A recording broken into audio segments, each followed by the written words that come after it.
everyone. Today I'm going to briefly discuss a film that I think I would classify in the underrated category because a lot of people don't seem to really talk about this film in particular that stars Tom Hanks. At least I feel like a lot of the films that usually people associate him with are either like Forrest Gump or Saving Private Ryan or Big or other films that he's done that are really good. But I think when it comes to his more underrated works, I think this one seems to be the one that I think a lot of people seem to overlook for some reason. It might be that it might be a little slow at times of a film, and that it might be a little bit dreary, and maybe at times some people might find it predictable. I'm not sure. But I still think overall the final execution and final product is worthy of sharing and worthy of recommendation, so I'm going to briefly discuss it. So basically, within this film, Tom Hanks plays Michael Sullivan, and Michael Sullivan works for the Irish mob. And this is during the time of the Great Depression, around the 1930s. So you kind of do see things through a more broader and a more in-depth perception because of the circumstances that people went through during this time period, and how ultimately some people's life choices are sort of based around that, I think. Although it's not directly emphasized in the film, I feel that a lot of what drives Michael Sullivan's character is essentially his family, and that he just wanted a means to provide for himself and his family. So he sort of developed this attachment to the mob. And the interesting thing, though, is that it doesn't really explore so much his attachment to the mob per se, but his relationship with his son, who's played by Tyler Hoechlin, and he's basically has the same name, Michael Sullivan, but it's with the junior at the end. And basically, they kind of go on this journey because what ultimately happens is the mob turns against Michael Sullivan. And so they have to now run away in disguise because the mob is basically after them. And you will discover the various reasons why if you choose to watch the film. But for the most part, I feel that this film does a good job of touching in on this kind of complicated father-son relationship, especially with the son, Michael Sullivan Jr., being fairly young. I almost want to say probably 10 or 11 or 12 or something like that, and him having to sort of go through the turmoil of his family's sort of secrets and sort of discovering those secrets along the way. So it's really a family piece, it seems like. It's really geared towards that family aspect, and even in the beginning of the film you'll see how it goes to sort of present day. Not present day up to our time, but present day to the point of where the film ends, I guess, sort of. And Michael, the son, is basically explaining and talking about his father and what his father sort of represents in a way. So it's a film that I think has its interesting aspects in that it doesn't really focus in so much on the mob or the mob life like we've seen in a lot of other really glamorized films like Goodfellas or you know, The Godfather or anything. It seems that this film is really kind of more down to earth, because we have this family dynamic that's sort of present. It's not like Michael Sullivan's a really dirty, rotten mobster killer. He was just sort of drawn into the circumstances, and you'll kind of see too how there's sort of certain parts of his past that are revealed, but I would say that the film never does a complete flashback into that. It's very subdued as far as Michael's past, but we do see a lot of how Michael ultimately builds up himself, and how that build-up affects his son, and that's really what the film addresses. It's more about their interaction and sort of how they go about on this journey of sort of escaping the mob. I think the performances are really well done, and what I like too is that the mob is not really painted as maybe cruelly as some other interpretations that we've seen. It seems like the mob really tries to build up this sense of family. Like, you do feel like these people legitimately like and care for one another, but that sort of these business aspects kind of take it away.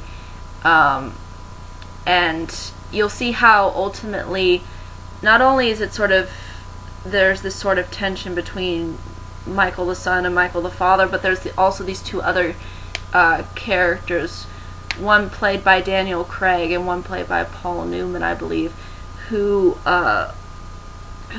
Paul Newman's the father and Daniel Craig's the son, and you'll see how ultimately the way that Daniel Craig's character approaches the mob is really different from his father, and he even goes against what his father tells him to do. And the thing is, the father feels like he has really no control over his son, and that's sort of what leads to everything kind of, falling apart, and that's what kind of ends up resulting from Michael being sort of pushed aside by the mob and seen as, I guess, a threat. So, again, if you watch the film, you'll kind of understand the reasoning behind that. But ultimately, it's a film that I think explores the mob in a really interesting and different way than I've seen in a lot of these other mob films. And I think that's really refreshing, to have just a family man and a son kind of go off on this journey and kind of discover things sort of about themselves and about each other, and you'll kind of see how their relationship ends up evolving throughout the film. And although the end could be something that somebody sees coming, I don't think that ultimately really destroys the film. I think in certain aspects there are films that you kind of know that certain things are going to lead up to a certain point, and that it would be reasonable that the film would end this way. So I can see if some people can see the ending coming. I can understand if some people don't, but I think it was the only way that the film maybe really could have ended. It could have gone, it's kind of like a 50-50 thing. It could have gone this way or could have gone that way.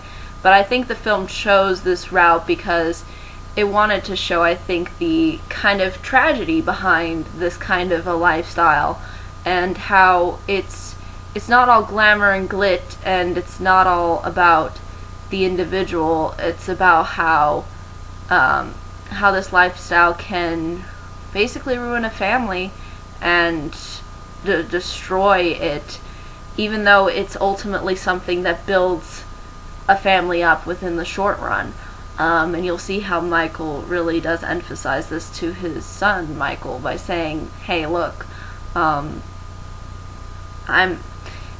we're doing this because he built our lives up. He gave us something for ourselves. He gave something to you. He gave something to me, and I gave him back what he wanted, and I got the job done."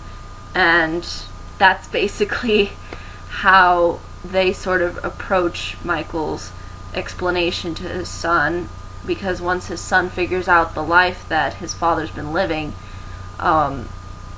it does sort of create this interesting family tension, and it's an interesting film in that sense of being a mob film. And I like too that they touch on the Irish mob. a lot of the times I feel they touch on the Italian mob a lot in filmmaking, and not really a whole lot on the Irish mob. So I thought it was interesting how it was the Irish mob.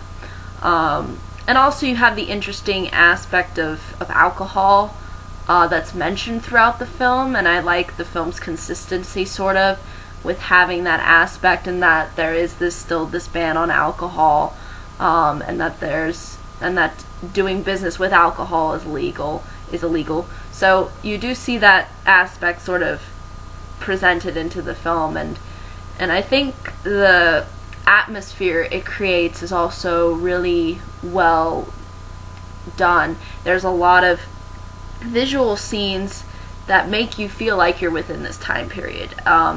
That the walls are all, kind of dark, and the atmosphere is really reflective of sort of this 1930s style. I think makes it work and gives the film something interesting to look at, and it's just a, I think, well executed kind of, I guess you could call it a crime film, I'm not sure, but it's not so much of a crime film as I feel it's more of a drama, of a family struggle, and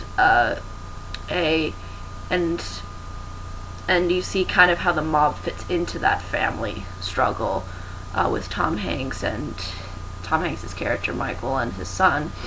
So you'll see how these things ultimately impact the father and son, and you'll see how the mob ends up being affected, and you kind of see too how the banks sort of play a role in this too, which I think is kind of funny and touches in on a few things of the time period. So I think ultimately, though, that's really all I can say about this film. It's, I think, a good watch. I think it's worth digging into, but it kind of just depends if you're willing to accept maybe a little bit of a slower pace, and if you're willing to accept that you should take this film a little bit more seriously maybe than a lot of other mob films where they're really like glamorized and kind of, suave. This film isn't suave at all. It has a suave-ish kind of atmosphere, but it's not suave with its characters. It's not suave with its approach to the mob. It just approaches the mob as a one big tragic family, kind of similar to maybe The Godfather in some ways, but it's not really about so much the extended family as it is about these two people, Michael Sullivan and his son. So I think ultimately that's all I can say about the film. If there are any questions, comments, concerns, more than happy to answer them. But I think that's really all I can say. But until next time, everybody,